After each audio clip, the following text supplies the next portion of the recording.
Fideo dosbarth tu chwith ar gyfer mathemateg A2 uned 4. Defnyddio a gwerthuso tebygolrwydd amodol. Atgof o reolau tebygolrwydd pwysig ni wedi dod ar draws o'r blaen. Felly tebygolrwydd A plus tebygolrwydd dim A, i'n ysgrifennu fel tebygolrwydd A plus tebygolrwydd A dash. A hwnna yw cyfanswm y tebygolrwydd sy'n dod yn 1. Tebygolrwydd A neu B, ni'n defnyddio'r symbol i gwpan, yw tebygolrwydd A plus tebygolrwydd A dim ond os yw A a B yn gyd anghymhwysol, bod nhw ddim yn gorgyffwrdd.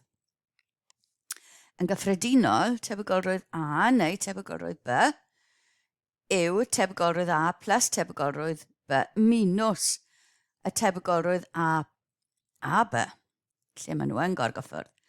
Reolluosi ar gyfer digwyddiadau annibynnol, tebygolrwydd A B, ni'n defnyddio'r symbol fel N heb y cwt, yw tebygolrwydd A lluosi tebygolrwydd B dim ond os nhw'n annibynnol.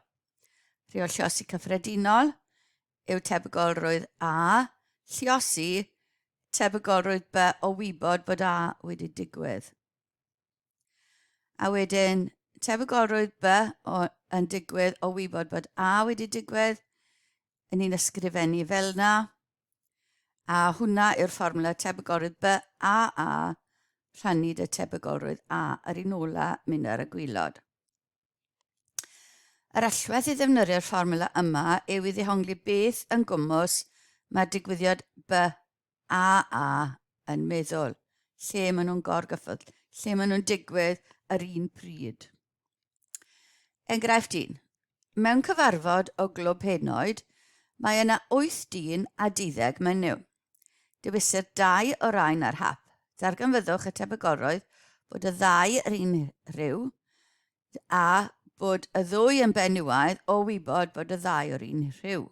Felly, boed i un fod y person cyntaf i gael ei ddewis yn o rywaidd, dyn, a M1 bod y cyntaf i gael ei ddewis yn benywaidd, menyw 1, D2 yw'r ail ddyn yn cael ei ddewis, a M2 yw'r ail fenyw yn cael ei dewis ail. Felly, ni angen y tebygolrwydd bod y 2 o'r un rhyw, neu llai, dyn a dyn yn cael ei dewis, neu menyw a menyw yn cael ei dewis.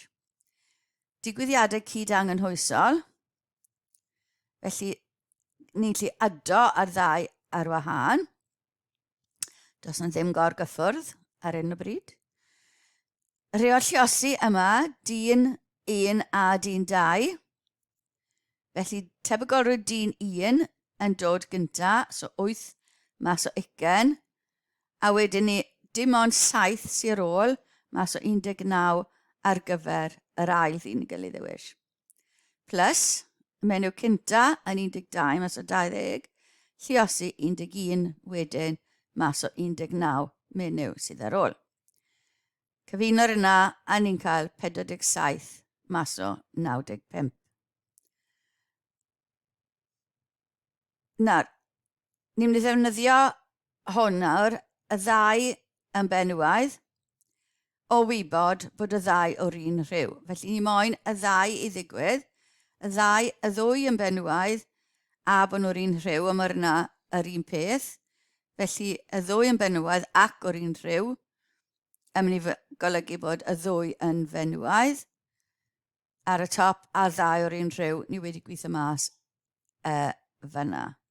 Felly 11 mas o 12 mas o 20, lluosi 11 mas o 19 ar gyfer y 2 yn benywaidd, rhannu bod y 2 o'r un rhyw, a ni cael ateb o 33 mas o 47 fyna. Enghraifft 2. Mae Andrew ac Ian yn aml yn chwarae cyfres o 2 gêm o pŵl.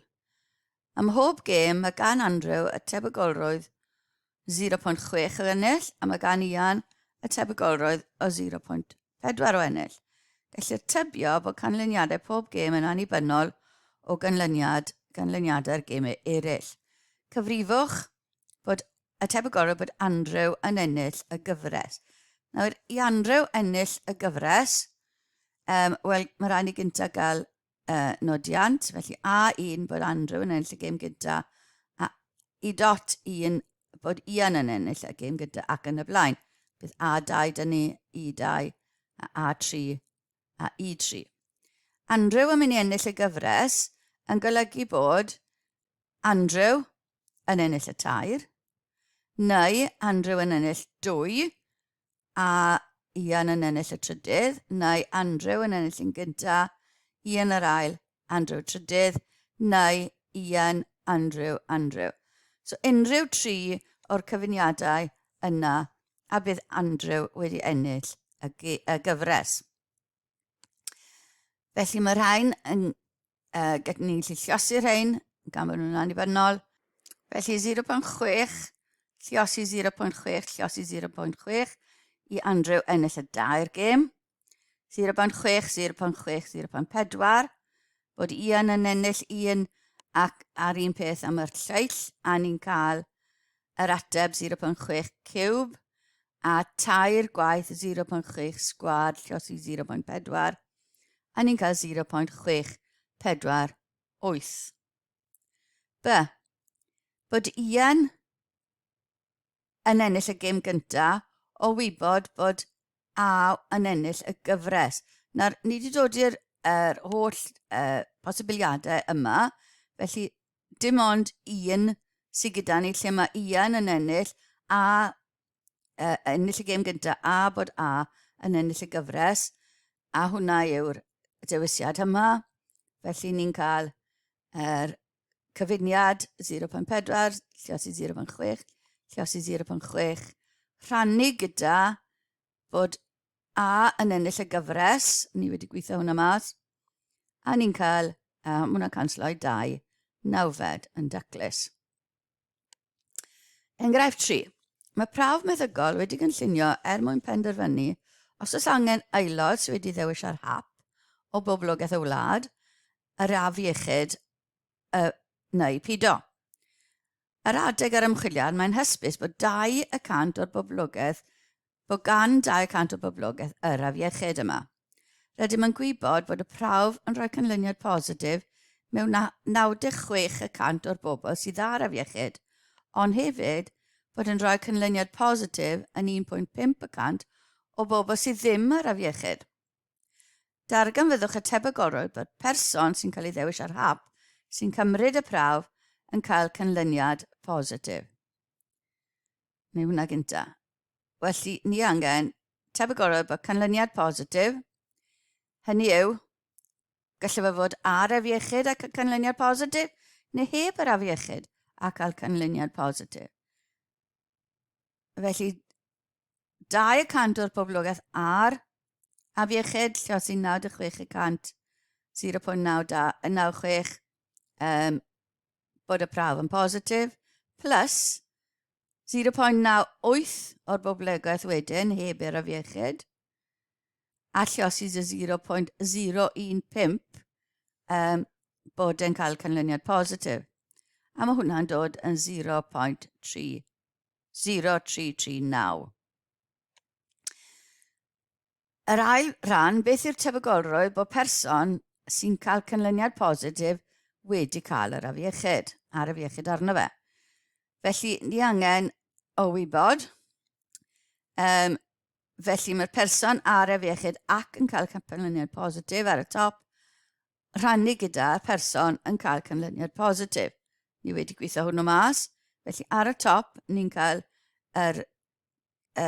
yma, y mynegiad yma, 0.02, lliosi 0.96, rhannu dy'r canlyniad bod y person yn cael canlyniad positif, a mae hwnna'n dod yn 0.566. Ymarfer gwaith i chi yna, ond mae'n bwysig i chi benderfynu beth yn gwmws sy'n digwydd yn y sefyllfaoedd. Gallech chi ddefnyddio diagram coeden i wneud rhai o'r rhain. Mae hwnna'n helpu chi weithiau i weld beth sy'n digwydd. Darllenau nhw mas, Mae'r atebion ar y diwedd gyda fi, felly llwch chi ddalio'r fideo i weld os chi'n cael yr atebion allan. Cwestiwn 1. Mae grŵp mawr o bobl, mewn grŵp mawr o bobl, mae 35% yn ddynion. Mae 4% o'r gwrywed yn lliwddall, a mae 1% o'r benywod yn lliwddall. Os ddewisir person ar hap o'r grŵp hyn, darganfyddwch y tebygolrwydd bod y person yn wryw ac yn lliwddall, yn wryw o wybod bod y person a dewiswyd yn lliwddall. Ar ail un, crybwyr ateb hwnna yma. Felly dylwch y fideo os chi'n moyn wneud yr un gynta. Dyma'r ateb yr un gynta. Yr ail un, 2 saethwr yw C a D. Gyda bob saith, mae gan C tebygolrwydd 0.2 o taro'r tarw, y bullseye, a gan D y tebygolrwydd 0.3 o taro'r tarw. Maen nhw'n penderfynu chwarae'r gêm lle mae bob saethwr yn dechrau gyda 2 saith. Maen nhw'n cymryd eu tro gyda C yn cychwyn i dynio saethau at y targed a'r person cyntaf i daro tarw sy'n ennill y gêm. Os nad oes unrhyw un yn taro'r llygad tarw gydag un o 2 saith, yna mae'r gêm yn gyfartal. Profwch mai tebygolrwydd y bydd C yn ennill y gêm yw 0.312. Darganfyddwch y tebygolrwydd bod y gêm yn gyfartal, a wedyn darganfyddwch y tebygolrwydd mae C yn ennill y gêm o ystyried nad oedd y gêm yn gyfartal. A dyna atebion hwnna.